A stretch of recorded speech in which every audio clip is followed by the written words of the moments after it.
ઈરાનમાં આજે પ્રદર્શનકારીઓને ફાંસીની તૈયારી 26 વર્ષના ઇરફાન સુલતાનીને ફાંસીની સજા આપવામાં આવશે।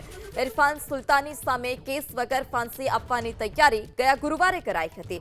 ઇરફાન સુલતાનીની ધરપકડ ખામેનેઈના વિરોધમાં પ્રદર્શનમાં સામેલ હતો। ઇરફાન સુલતાની ટ્રાયલ, વકીલ અને અપીલની તક ન આપવાનો પણ આરોપ છે। પરિવાર સાથે અંતિમ મુલાકાત માટે 10 મિનિટનો સમય માંગ્યો। ત્યારે ઇરફાન સામે કેસ વગર જ તેને સજા ફટકારવામાં આવી છે। ખામેનેઈના વિરોધ પ્રદર્શનમાં ઇરફાન સામેલ હતો। ગયા ગુરુવારે જ તેની ધરપકડ કરવામાં આવી હતી। ટ્રાયલ, વકીલ અને અપીલની તક પણ તેને ન આપ્યાનો આરોપ છે। જ્યારે પરિવાર સાથે અંતિમ મુલાકાત માટે સમય માંગવામાં આવ્યો છે। અંતિમ મુલાકાત માટે 10 મિનિટનો સમય માંગ્યો।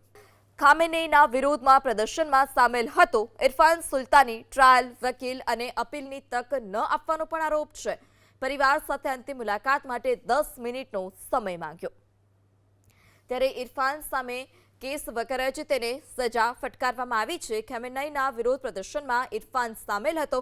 ગયા ગુરુવારે જ તેની ધરપકડ કરવામાં આવી હતી। ટ્રાયલ, વકીલ અને અપીલની તક પણ તેને ન આપ્યાનો આરોપ છે। જ્યારે પરિવાર સાથે અંતિમ મુલાકાત માટે સમય માંગવામાં આવ્યો છે। અંતિમ મુલાકાત માટે 10 મિનિટનો સમય માંગ્યો।